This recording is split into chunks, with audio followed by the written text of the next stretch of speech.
안녕하십니까. 잠 못 들겠쥐? 예, 무명입니다. 여러분들은 여름 휴가를 다녀오셨을까요? 저는 이번 주에 제주도로 여름 휴가를 다녀옵니다. 가서 맛있는 거 많이 먹고 물놀이 실컷 하고 유튜브에 올릴 만한 영상 건져 오겠습니다.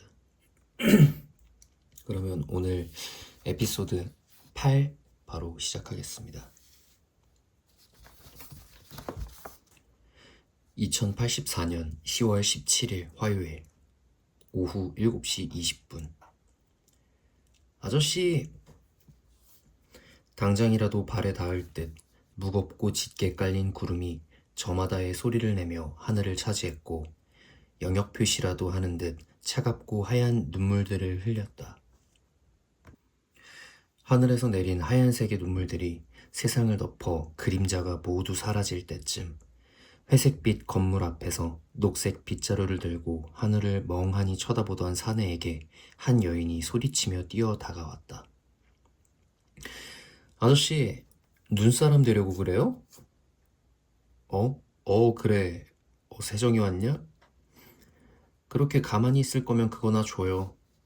눈이 이렇게 많이 내리는데 뭐 하는 거야, 진짜. 멍하니 하늘을 바라보던 사내의 빗자루를 뺏은 세정이라는 이름의 여인은 회색빛 공장 앞에 쌓인 눈들을 빠르게 쓸어내려가기 시작했다. 열심히 눈을 쓸어내려가던 세정이 다시 입을 열었다. 언제는 나라를 위해 몸을 바쳤고 국민을 위해 뭘 했고 어쩌느니 하더만 이젠 혼자 눈도 못 쓸어요?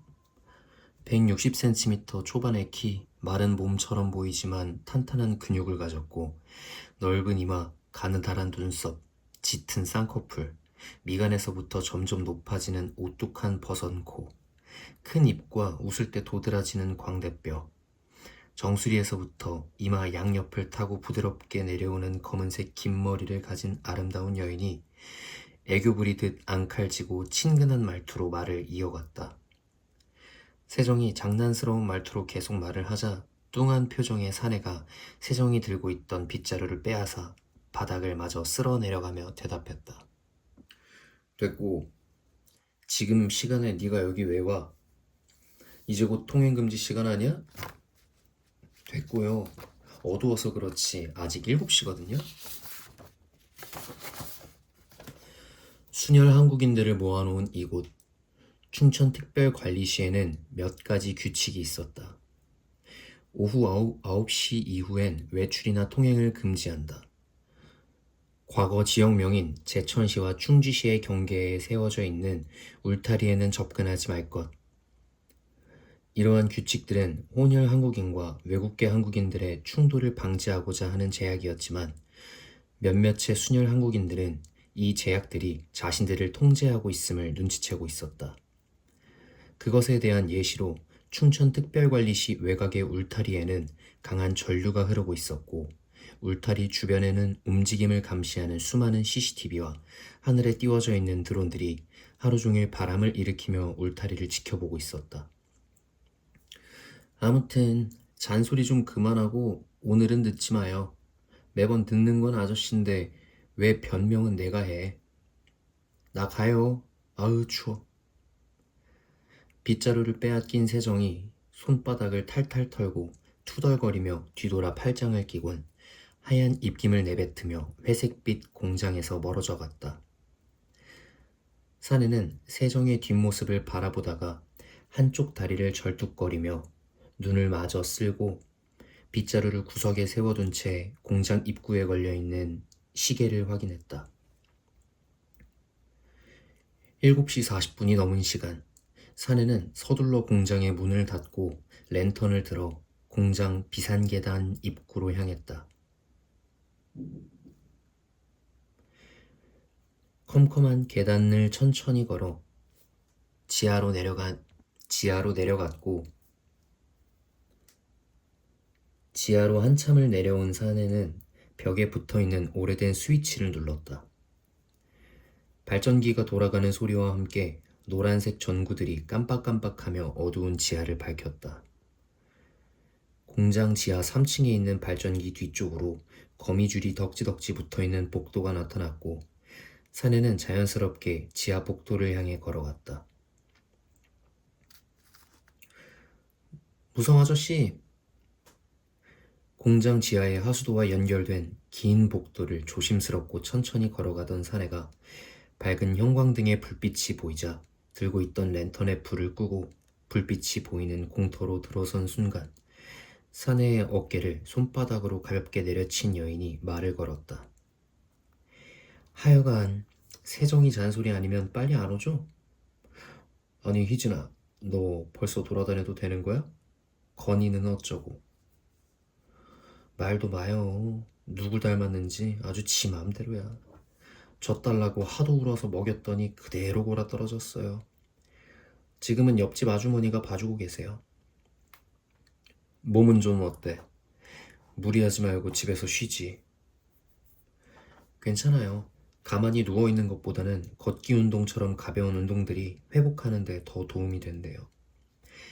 희진이 밝게 웃어 보이며 조금은 쌀쌀한 듯 양쪽 팔뚝을 가볍게 쓸었다.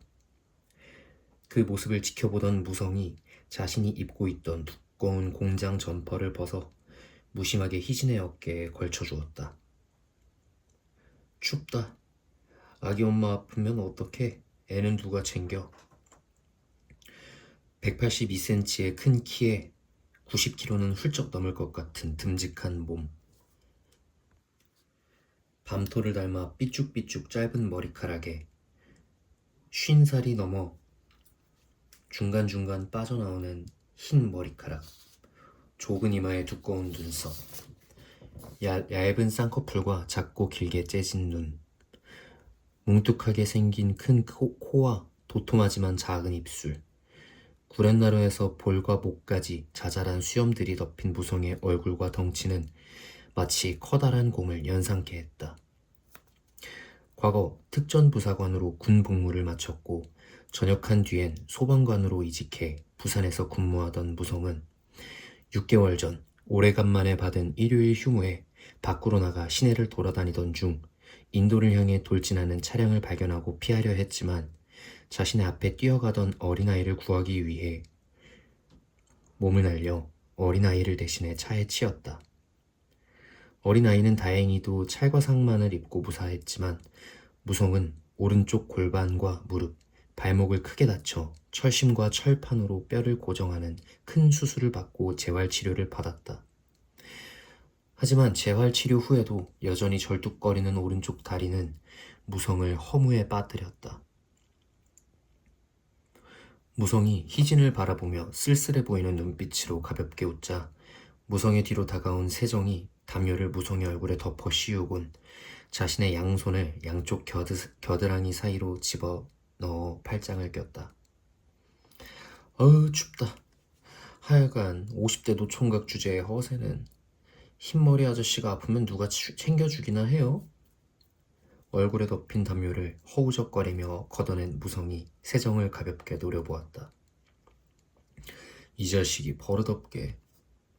됐고 그거 덮고 빨리 와요. 사람들 기다리는 거 안 보여요? 무성의 대답을 가볍게 무시한 세정이 희진의 어깨를 감싸며 밝은 형광등이 비추는 공터로 들어갔고 무성은 세정과 희진의 뒷모습을 바라보며 천천히 뒤따랐다. 하수도와 연결된 지하의 안쪽 깊은 곳, 밝은 형광등이 비추는 공터, 한쪽에는 오래된 교회에서 가져온 것 같은 커다랗고 낡은 십자가와 공터 가운데에 사람들이 앉을 수 있는 허름한 의자 12개가 원을 그리며 놓여 있었고 그 가운데에는 녹이 잔뜩 쓴 커다랗고 낡은 화롯대가 놓여 있었다. 화롯대 주변으로 장작들과 강목, 불을 뗄 수 있는 재료들이 널브러져 있었다. 충천특별관리시는 하나의 지역으로 구분되었지만 순혈 한국인들은 과거 지역명인 제천시는 북부, 충주시는 남부로 나누어 부르고 있었다. 그 이유는 코리안 펜스 프로젝트 시행 이후 전기 울타리가 쳐져 통행이 금지된 국도와 고속도로, 그리고 우회해서 두 지역 간 이동을 할 수 있는 도로는 전부 폐쇄되어 통행이 가능한 곳은 38번 국도밖에 남지 않았고, 두 지역은 허가받은 물류 트럭들만 이동할 수 있기 때문이었다. 남부와 북부 두 곳 모두 수많은 공장 단지와 주거 단지가 만들어져 있었고, 건물과 건물 사이에는 어떠한 의도로 만들어졌는지 모르는 지하 공간들로 이어져 있었다. 무성과 희진, 세정이 들어간 공터가 있는 지역은 과거 제천시로 불렸던 북부 지역이었다. 이곳의 지하 공터에선 의지할 곳이 없어 불안한 사람들이나 현재 상황에 불만이나 걱정이 있는 사람들이 매주 화요일 저녁 8시 전까지 자유롭게 모여서 대화하고 서로를 의지하며 서로의 버팀목이 되어주자는 취지를 가진 자리였다. 하지만 취지와는 다르게 그저 호기심에 한 번, 외로워서 한 번, 관심이 필요해서 한 번, 금전적이나 인맥을 통한 다른 목적이 있어서 한 번씩 올 뿐, 꾸준히 자리에 참석하는 사람들은 없었다.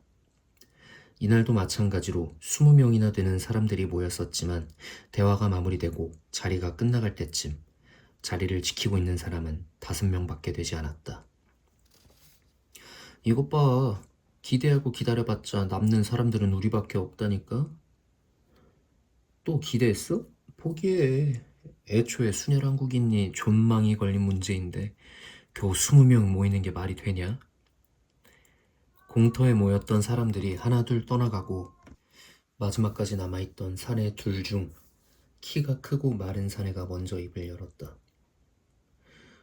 오늘도 시간만 버렸네. 이럴 줄 알았으면 근처 가게 직원이랑 술이나 마시러 가는 건데. 야, 강현민, 너는 맨날 혼자만 놀러 가더라. 나도 데려가라고. 매번 너 혼자서만 즐기러 가냐? 양아치 새끼야? 현민이랑 요한이 둘 다 오늘은 이만 집으로 들어가거라. 그렇게 한심한 소리 할 거면 앞으로 둘 다 오지 마. 사람들이 떠나고 남은 두 사내가 장난스럽게 대화를 주고받자 무성이 두 사내를 향해 얘기했고, 세정이 무성의 옆에 서서 한마디를 거들었다. 세정이, 너도 올로 들어가. 희진이 잘 바래다주고. 무성이 세정에게 엄격한 말투로 얘기하자 장난스럽게 대화를 주고받던 요한이라는 이름을 가진 사내가 입을 열었다. 아니 아저씨, 이렇게 매주 모인다고 해서 우리랑 같은 뜻을 가진 사람이 더 생기겠냐고요. 애초에 몇 명 모인다고 해서 할 수 있는 것도 없잖아요. 신요한, 적당히 해. 지금 우리가 왜 이렇게 살고 있는지 너도 알잖아. 뭐, 우리랑 같은 순혈 한국인들이 테러를 일으켜서? 어린애들이 탄 버스를 탈취해서? 죄 없는 혼혈놈들이나 외국계 한국인 놈들을 죽이려고 해서? 그래서 우리가 이딴 곳에서 살고 있는 거라고? 요한의 목소리가 흥분에 차 점점 커지자 현민이 요한의 어깨를 감싸며 진정시키고 입을 열었다. 무성 아저씨, 우리도 이제 슬슬 지쳐요. 벌써 6개월째 산에 둘러싸인 공장 단지들 사이에서 다들 기약 없이 버티기만 하는 거 알잖아요.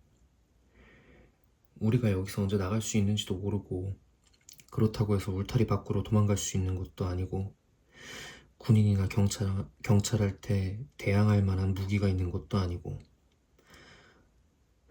맞아요. 지금 다른 순혈 한국인들 사이에서 떠도는 소문이 뭔지 알아요? 외국인과 피가 섞인 한국인, 외국인들 사이에서 태어난 한국 국적을 가진 외국인들이 나라를 빼앗아가고 있대요. 우리가 먹는 음식, 생활하던 환경, 즐겨보던 영화나 드라마, 심지어는 우리가 배우고 알고 있던 역사까지 전부 뜯어고치고 입맛대로 바꿔서 우리 같은 순혈들을 지우려고 한다는 소문 때문에 다들 불안해하는데, 우리가 뭐라도 해야죠. 이대로 나라를 빼앗길 수는 없잖아요. 조금은 진정이 된 요한이 현민의 말에 살을 붙였다. 남부지역엔 총이나 폭탄을 만들 수 있는 기술자도 있대요. 물론 지금은 갇혀 있다고 했지만. 그래서 그쪽 지역엔 우리보다 더 확고한 의지를 가진 사람들이 모여 있대요. 뭐 이것도 소문이긴 하지만 우리처럼 말만 하고 아무 행동도 못하는 사람들보단 나을 거 아니에요. 요한이 무성의 불편한 다리를 흘끗 쳐다봤다. 요한의 시선이 자신의 불편한 한쪽 다리에 꽂히자 무성은 코로 숨을 내쉬며 눈을 질끈 감았다. 요한의 무례한 태도에 세정이 참지 못하고 소리를 지르며 요한에게 달려들었다. 신요한, 너 지금 뭐 하는 짓이야? 자신보다 키가 조금 더 큰 요한의 멱살을 움켜쥔 세정이 있는 힘껏 달려들어 요한을 지하 공터의 벽으로 밀어붙였다. 요한과 세정이 벽에 부딪히며 벽이 울리는 소리가 지하에 퍼져나가자 현민이 급하게 달려와 세정을 요한에게서 떼어냈다. 야, 세정아, 왜 그래? 진정해, 진정. 우리끼리 싸우면 어쩌자는 거야? 현민이, 너는 요한이랑 같이 집으로 들어가고 세정이 너도 얼른 집으로 들어가거라. 희진이, 너는 오늘 내가 데려다 주마. 아저씨! 난장판이 된 분위기를 무성이 수습하고 세정의 외침을 뒤로 한 채 희진을 데리고 먼저 자리를 떠났다. 너 무성 아저씨한테 한 번만 더 그딴 식으로 행동했다간 다르면 다리를 분질러 버릴 거야. 세정이 멱살을 잡았던 손을 풀고 씩씩거리며 공터의 바깥으로 빠르게 걸어나갔다. 요한은 너덜너덜해진 가슴팍의 옷과 붉게 자국이 남은 목을 한 손으로 가볍게 쓸며 세정이 걸어간 자리를 향해 침을 뱉었다. 저 정신 나간 기집애. 야, 니네 집에 남는 술 좀 있냐? 가서 술이나 마시자. 미친놈이 허세는 맨날 빈손으로 와서 술이나 먹냐? 다음에 올 땐 뭐라도 좀 들고 오라고. 현민이 요한의 어깨를 토닥이며 공터와 연결된 하수도를 통해 집으로 돌아갔다. 아저씨, 이럴 때 보면 아저씨는 곰이 아니고 토끼 같아요. 생긴 건 맨손으로 호랑이도 찢을 것처럼 험악하게 생겨놓고 모진말 하나도 못하고. 뭐 그래서 세정이나 다른 애들도 따르는 거긴 하지만요. 물론 나도 그렇고요. 지하 하수도 공간을 통해 말 한마디 없이 희진의 집으로 앞장서던 무성에게 희진이 말을 걸었다. 아저씨가 뭘 걱정하는지는 알아요. 너무 어리죠. 철도 안 들었고 성격들은 불같고. 하지만 그 어린애들이 순혈 한국인들을 지키겠다고 저러는데 막을 수 없다면 잘못된 길로 빠지지 않게 옆에서 잡아줘야죠. 다 큰 어른으로서. 고작 31살인 내 입에서 나올 말은 아니지 않냐? 희진이 포근한 웃음과 나긋한 목소리로 얘기하자 무성은 헛웃음을 치며 대답했다. 내가 정말 아끼고 사랑하는 가족 같은 동생이 있는데 불같은 쟤네들이랑 똑같아요. 지금은 떨어져 있어서 옆에서 잡아주지 못하지만 옆에 있었다면 어떻게든 믿고 힘을 실어줬을 거예요. 어떻게 말이냐? 뭐 남부 쪽에 있는 사람들은 총도 만들고 폭탄도 만든다던데 나 같은 불구가 힘이 되겠냐? 꼭 총이나 폭탄이 있어야 힘이 되나요? 사람들이 아저씨를 따르는 이유는 그런 것 때문이 아니에요. 앞장서서 걷던 무성은 대답 없이 묵묵히 희진의 옆으로 와 걸음을 맞춰 걸어갔다. 그렇게 좌우 골목골목 미로처럼 이어진 하수도를 지나 희진의 집이 있는 지하 계단이 보이자 무성은 희진을 먼저 보내며 무뚝뚝한 말투로 얘기했다. 다음엔 건이랑 네 겨울옷이라도 준비해 놓을 테니 챙겨가거라. 감사해요, 아저씨. 그래. 무성이 계단으로 올라가는 희진을 지켜보고 뒤를 돌아 컴컴한 지하 통로로 발길을 돌렸다. 아저씨는 예전이나 지금이나 그대로죠? 희진의 외침에 무성은 고개를 돌려 희진을 쳐다봤다. 갑자기 뭔 뚱땅지 같은 소리냐? 내가 이 울타리 안으로 들어온 지 얼마 안 됐을 때 더위에 지쳐서 정신 잃고 길바닥에 쓰러진 나를 보자마자 나를 업고 병원까지 뛰어가던 아저씨 다리는 멀쩡해 보였어요. 그럼 쓰러지면서까지 뱃속에 아기가 있다고 말하는 임산부를 보고 가만히 있으란 얘기냐? 여기 이곳에 오기 전에 아저씨가 어떤 사람이었는지는 모르지만 몸이 멀쩡했던 과거의 아저씨나 그때 쓰러진 날 구해준 다리 아픈 아저씨나 지금 바보처럼 착한 아저씨나 내가 지금껏 봐온 최무성이라는 사람은 결국 똑같은 사람이라는 말이에요. 그게 무슨 말이냐? 다리를 다쳤건 안 다쳤건 간에 환경은 바뀌었지만 사람은 바뀌지 않는다는 말이겠죠? 그렇다면 희진이, 너는 애초에 이곳에 들어올 필요가 없었던 거 아니냐? 각자 서로가 해야 할 일들이 남았던 거겠죠. 아저씨는 뭘 위해서 그렇게 노력하는 건데요? 무성은 희진의 말에 머리가 멍해졌다. 예전과 달라진 것은 불편해진 다리 한쪽일 뿐인데 무성은 지금껏 자신의 모든 걸 잃은 사람처럼 생각하고 지내왔다는 것에 부끄러워졌고 자신을 믿고 뜻을 밝혀준 20대의 어린 친구들에게 미안해졌다. 무성은 바닥을 바라보며 주먹을 움켜쥐었고 검은색 눈동자에는 생기가 돌기 시작했다. 가만히 있다고 해서 진짜 곰인 줄 알았냐? 얼른 들어가서 건이나 잘 돌보거라. 똑같이 묵뚝뚝한 말투지만 우렁찬 목소리의 희진은 흐뭇하게 웃으며 계단을 다시 올라갔다. 무성은 희진이 돌아간 것을 확인하고 다시 뒤를 돌아 걸어갔다. 여전히 절뚝거리며 불편해 보이는 발걸음이었지만 무성은 자신이 갈 곳을 찾은 듯한 명확하고 경쾌한 발걸음으로 빠르게 어둠 속을 걸어갔다. 네, 오늘은 여기까지 하겠습니다. 이게 그 한글 파일 그 상으로는 10만 몇만 자였지 기억이 안 나는데 아무튼 장수로는 100장이 넘는데 이렇게 읽다 보니까 생각보다 너무 빠르게 읽어져서 끊어야겠어요. 안 그러면 진짜 한 앞으로 5편이면 다 끝날 것 같아서 좀 길게 가야지 이제 감질만 나잖아요. 아무튼 휴가 안 다녀오셨으면 얼른 다녀오시고 비 많이 내려요. 비 조심하시고 날씨 더워요. 더위 조심하시고 저는 제주도 잘 다녀오겠습니다. 오늘 하루도 고생하셨고 편하게 주무시길 바라겠습니다. 그럼 잠 못 들겠지?